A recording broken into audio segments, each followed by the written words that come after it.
गुदिनिफ्राय जायखिजाया साख्रियाव एप्लाइ खालामनायानो जा बबेबाव जोङो नांगौ जानायानो जा बेयाव बाथौ होननानै लिरनो थाखाय दाबाव आरो सोरबाफोर जुदि बेखौ लानानै गिनाय दङब्ला जोंनियाव फन खालाम आरो बे अफिसारखौ जोङो 24 घन्टानि गेजेराव रिलिजियासखौ लानानै जुदि डिबेट खालामदोंबा बेखौ साख्रिनिफ्राय बोख्लायनो हायो। बाथौ धोरोमखौ दिनै 6000 जौथाइनि बाथ्रानि बुङोब्ला जोङो दिनै बेनि बाथ्राखौ जोङो मा होननानै बुंनांगोन खुगा खुगा फैनाय जायफोर दिनैनि समाव लिरनाय महराव बेखौ सेबखांनाय जादों आरो बै समनि आइमोन आफामोन आबौ आबैमोन रायथिबोनाय मोनथिना रायसननाय बै समनि बाथ्राफोरखौ जों जुदि गोसोखाङोब्ला जों जेब्ला जों साननो हायो जे बर' माहारिया बा मानसि माहारि हिसाबै बै मुलुगाव जोनोम लानानै जोङो धोरोम हिसाबै बा इसोर सिबिनायजों लोगोसे जों साननो रोंदोंब्ला बै समाव आरो बेखौ प्रतीक हिसाबै सिजौ बिफांखौ जों लादोंब्ला जोंनि धोरोमखौ बै समनिफ्रायनो जोङो लाबोदों बा जोंनो बर' माहारियानो गाहायसिन नामा मुलुगनि जों बैखौबो सानजायो। मानो होनबा गिबिसिन सृष्टि जानाय बिफाङानो जाहैबाय सिजौ बिफां आरो बे सिजौ बिफांखौ बर' माहारिया दिनै इसोरनि प्रतीक बा धोरोमनि प्रतीक हिसाबै जों लादों। दा बेखौ जों सानजायो नामा जोंनि बाथौ सोदोमस्रिनि बाथ्राखौ जोङो जुदि खेंफोरोब्ला जों नायोब्ला गमामायैनो जोङो दिनै बाथौ धोरोमा मिथिंगायारि धोरोम नंगौना नङा बा बे मिथिंगायारि धोरोम जाथावना नंगौना नङा जोंनि गेजेराव गोबां सोंलुबो जायो मालाबा बर' हारिनि गुदि धोरोम होननानै बुंदों। दा बे पृथिबीयाव बे मुलुगाव जुदि बर' मानसिफोरानो जुदि 6000 जौथाइनि सिगाङावनो जुदि जों बे बाथौ धोरोमखौ जोङो सिबिबोनो रोंदोंब्ला आरो जोंनि जिखिनि लिरनाय महराव गैयालासिनो बै बुंबोनाय रावफोरा दिनै जुदि बास्तब जादोंब्ला गमामायैनो जोङो बर'नि गुबै धोरोमा मिथिंगायारि धोरोम नंमारगौ। मानो होनबा जोङो आबादजों सोमोन्दो थानानै जों दिनै बाथौ धोरोमखौ फोथांबोदों। जों गाहायै जों आबादजों बर' माहारिया थांनानै जों थाबोदों। दा बेखौ जों साननायनि सम जाफिनदों। जोङो दिनै बर' माहारिनि गुदि धोरोम होननानै बुंबोबाय थादों। जों खेराइ बाथौ जायखिजाया जोङो फुजा फाथाल फोरबोफोरखौ खुंबोबाय थादों। जों खेराइदों। दा बे खेराइनायनि गुबै जाहोना मा? दा बेनि जाहोनफोरखौ जों फोरमायनो रोंनांसिगोन। जों बुंनो रोंनांसिगोन। दा बे बुंनायनि गेजेरजों जोंनि बबेया जोंनि आबुं आसार खान्थिया दंना गैया? जों गोदोनि बाथ्राखौ जों बुङोबा जों बाथौ धोरोमारि बाथौआनो बर' बर'आनो बाथौ जों बेखौ मिन्थिगौ। नाथाय जोंनि गेजेराव गोबां मा हाबफैबाय बैदिक खान्थिफोरा जोंनि गेजेराव हाबसोमनानै जोंखौ गुलाय गुजाय खालामबाय। जायनि जाहोनाव दिनै बाथौ धोरोमनि निति आचारफोरा माने बेयो गोमालांहां जादोंमोन मोनसे समाव। दिनै बाथौ धोरोमखौ गारनानै मोनसेबो दिनै आफादा आबुं महर मोननाय नङा। बाथौ धोरोमनि बाथ्रा बुंथारनांगोन। दिनै खेराइनि बाथ्रा बुंदों, दिनै हारिमुनि बाथ्रा बुंदों, दिनै गाननाय जोमनायनि बाथ्राफोरखौ बुंदों, किन्तु बबेयाव माजों फैदों? खाम सिफुं जथा सेरजानि बाथ्राखौनो बुंदों। होमबा बे बबेजों फैदों? बे धोरोमजों फैदों। बाथौ धोरोम गैयामोनब्ला बेफोर जोंनिफ्राय बे हारिमुवा जोबनानै थांबायमोन। होमबा जों दिनै बर' माहारिखौ गेरेमसा बर' माहारि मुलुगाव सिनाय जाहोनो नांगौब्ला दिनै बाथौ धोरोमनि गेजेरजोंसो हागोन। आरो बेनिखायनो बर'नि गुदि बाथौ धोरोमखौ मिथिंगायारि धोरोम हिसाबैबो जों मोनसे समाव स्टाब्लिश खालामनो हागोन। मानो कल जोंनिल' जाना थानाय नङा, नाथाय जोंनिफ्राय सृष्टि जादों, बर' माहारिनिफ्राय सृष्टि जादों, बेयाव फोथायथि दङ। आरो जोङो दिनै सिजौ बिफांखौ लादों, बे सिजौ बिफांखौ लानायनि मा दिनै गोनोखोआरि मुगायाव बेखौ नायबिजिरनाय जाबाय। बिनिफ्राय मा मोनो? जों सिजौ बिफांखौ ओरैनो गायदों नामा? सोरबाया सरासनस्रा सानदों जे सिजौ बिफांखौ जोङो बाथौ धोरोमनि नालाय जोंहा बेखौ गायखाथारनांगौ। बे नंगौ, नाथाय बे बिफांनिफ्राय जों आरो मा मोननो हायो? जों इसोर नागिरबाय थादों। जों इसोरखौ बहा नागिरदों? मथुरा, बृन्दाबन ना पुरी बेफोरबायदि जायगायाव जोङो मा इसोर नागिरनो थांदों। इसोरा बबेयाव दोङो? जोंनि बे न'नि बे साहा सानजा खनायाव थानाय बे बाथौ गुदियावनो इसोरा दं। बे इसोरखौ मोननो थाखाय जों गोजान हान्थिनो गोनां जाया। जोंनि गेजेराव बेखौ फोथायनायनि गोनांथि दं।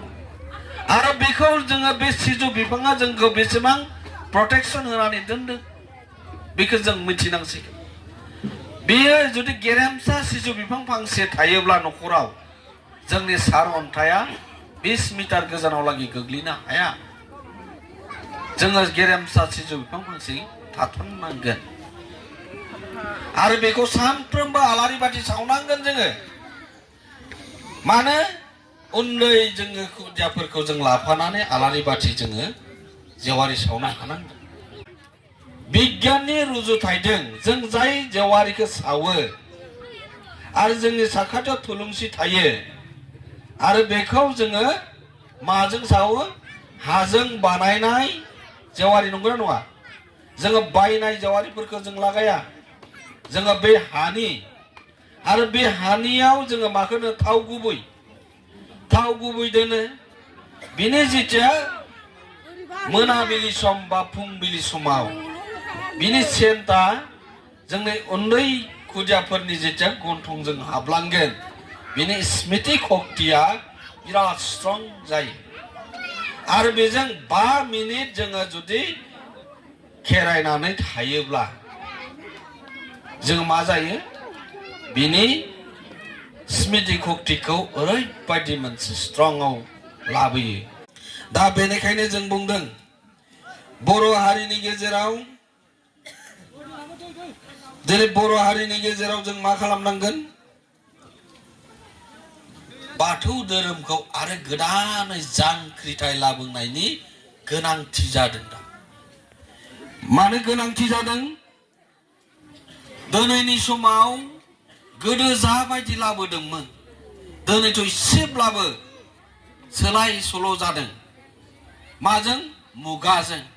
बिदि होननानै गासैखौबो सोलायजोबनांगौ गोनांथि गैया। जोङो अरिजिनखौ अरिजिन हिसाबैनो लाखिनो रोंनांगोन। नाथाय जोंनि गेजेराव ओरैबायदि जादों, गोदान होननायावनो माखासे जिनिसफ्रा गोमालांजोबोब्ला दिनै मा जागोन? बावैसो आगोल हारिमुनि बाथ्रा बुंदों। हारिमु आरो धोरोमजों माने थाखा थाइसेनि बे बिखुमजों थाखा थाइसे गरसेनि। नाथाय दिनै हारिमु बिथिङा आलादा जालांनानै जोंसो हारिमुखौ फोथांदों। नाथाय हारिमुवा धोरोमजोंसो दङमोन। दा दिनै साननो गोनां जादों। दिनैनि समाव दिनै माखासे मोसानायनि बाथ्रा, माखासेनि जिखिनि सोलायलांबाय थादों बेखौ दिनैनि समाव सोर बुंगोन? दिनै बाथौ धोरोमारिफोरनिफ्राय मानो बुंनो हाया? दिनै सावरायनाय मोनसे परिबेसखौ लानो हाला। जोंखौबो लिंला, बिथांमोना बाथौ धोरोमारिनिसो। दिनै गोबां बिथिङाव दिनै बाथौ धोरोमारिफोरखौ धोरोमारि आफाद हिसाबै नायो। नाथाय दिनै बाथौ धोरोमा माहारियारि आफाद हिसाबैबो नोजोर होनांगोन। आरो बे सैथो।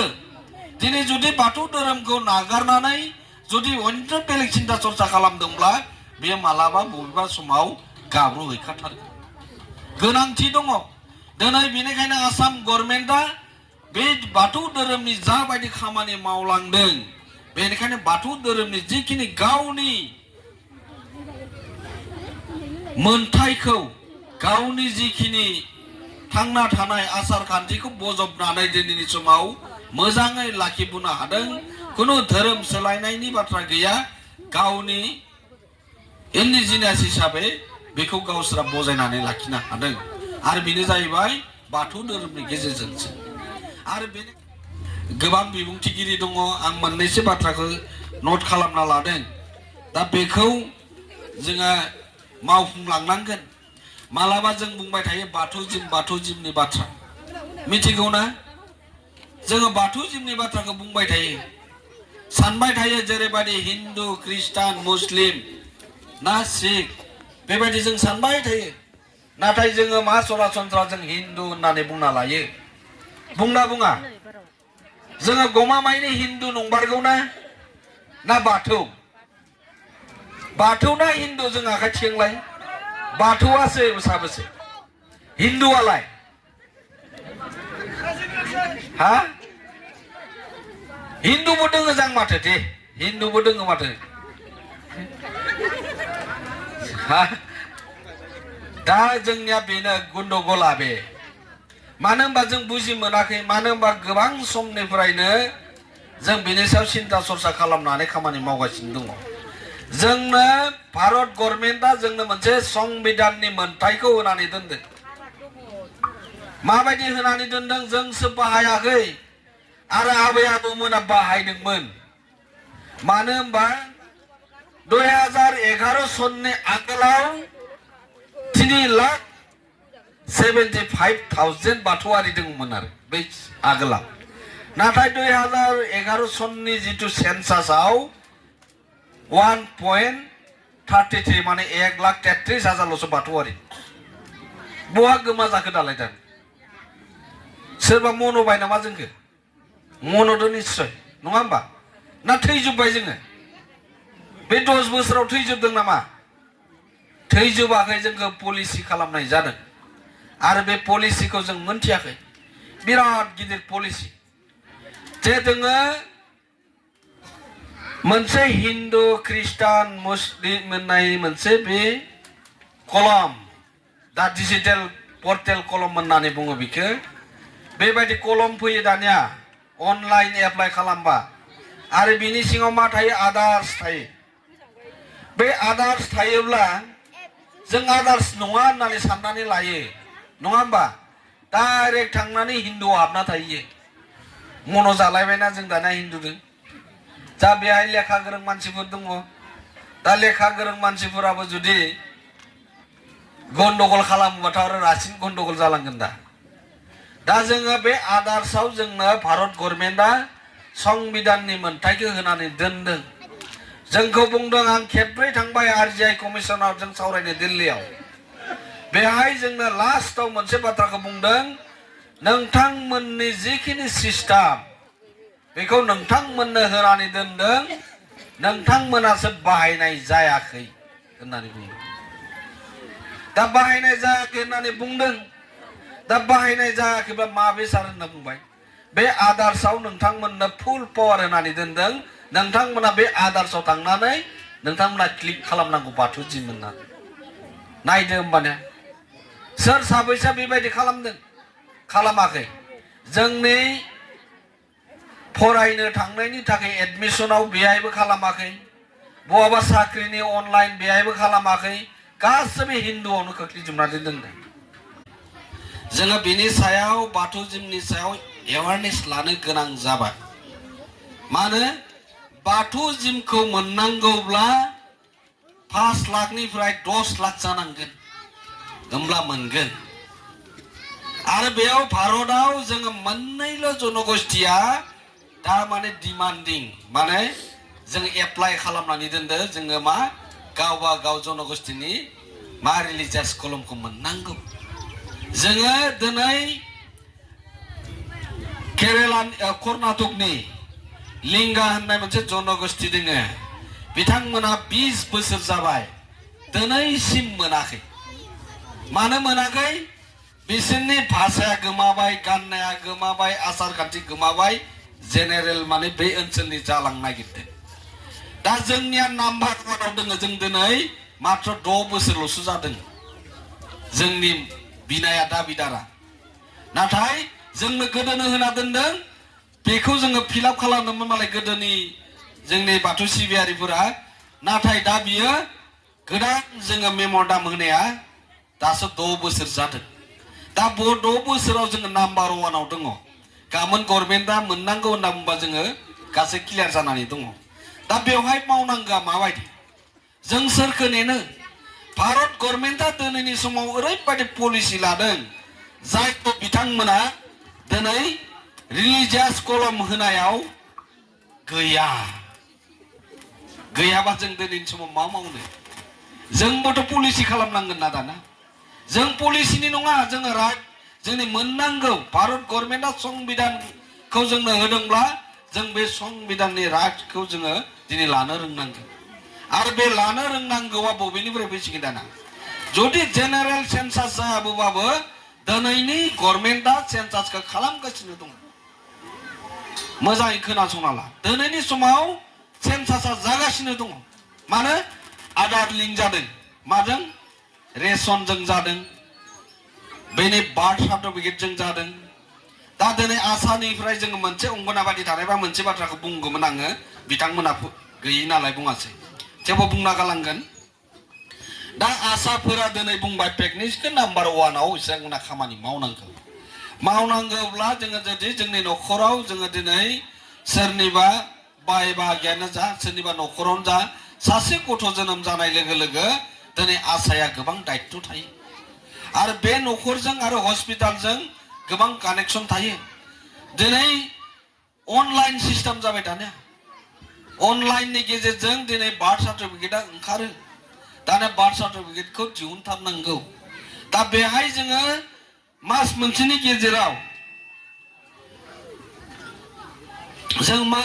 गेजेराव जोङो मा खालामनांगौ बार्थ सार्टिफिकेट दिहुननांगौ 15 दिन सिगाङाव जों मा खालामनांगोन बा सप्तासे सिगाङाव बेनि फर्म फिलआप खालामनांगोन फर्म फिलआप खालामनानै जों मा हैनांगोन जोङो बै डिटेल्सखौ बे फर्माव फिलआप खालामनांगोन बिनि उनाव बिसोर अनलाइन खालामगोन अनलाइन खालामनायाव जोङो जुदि लिरनानै जुदि मोजां हराब्ला नोंनि धोरोमा मा नों मा धोरोमनि मानसि बे कलमखौ फिलआप खालामनानै जुदि मोजां हराबा बिथांमोना डाइरेक्ट हिन्दुखौनो लागायगोन बेनि उनाव बार्थ सार्टिफिकेटआ हिन्दु जानानै फैगोन आरो बै जोंनि टोटेल पपुलेसननि हिसाबाव जोंनिया माइनास जानानै थाबाय आरो हिन्दुनि न'खराव प्लास जानानै थाबाय होमबा नों नायदो दिनैनि समावबो सेन्सासआ जागासिनो दङ आरो बेनिखायनो आधार लिंक गोजा बेफोर दा बेनिखायनो जोङो साखाथियाव थानाय गामिनि बिबानगिरि बियाबनि बिबानगिरि दिनैनिफ्राय जायखिजाया साख्रियाव एप्लाइ खालामनायानो जा बबेबाव जोङो नांगौ जानायानो जा बेयाव बाथौ होननानै लिरनो थाखाय दाबाव आरो सोरबाफोर जुदि बेखौ लानानै गिनाय दङब्ला जोंनियाव फन खालाम आरो बे अफिसारखौ जोङो 24 घन्टानि गेजेराव रिलिजियासखौ लानानै जुदि डिबेट खालामदोंबा बेखौ साख्रिनिफ्राय बोख्लायनो हायो बेबायदि मोनथायाबो दङ दा गिनांगौ गैया बेनिखायनो जोङो गोबां बाथ्राफोरखौ मिन्थिनानैबो जोङो सावराया मानो होनबा दिनै थुनलाइ आफादाव बे बाथ्राखौ सावरायनो हाया फरायसा आफादाव सावरायनो हाया हारिमुआव सावरायनो हाया होमबा हारिखौ सोर फोथांगोन दिनै बाथौ धोरोमारि आफादासो दिनै गेरेमसा बर' माहारिखौ दाफुंनायनि खामानिखौ जोङो इसिङारि खामानि मावनांगोन नाथाय गासैबो बर'नि खामानि मावदों नाथाय जोङो दिनै आबुं बर' माहारि दाफामनायनि बाथ्रा सिन्था सरसा खालामदोंब्ला बाथौ धोरोमनिफ्रायसो बियो जागायनांगोन दा बेयो जों गोबां बाथ्राखौ जोङो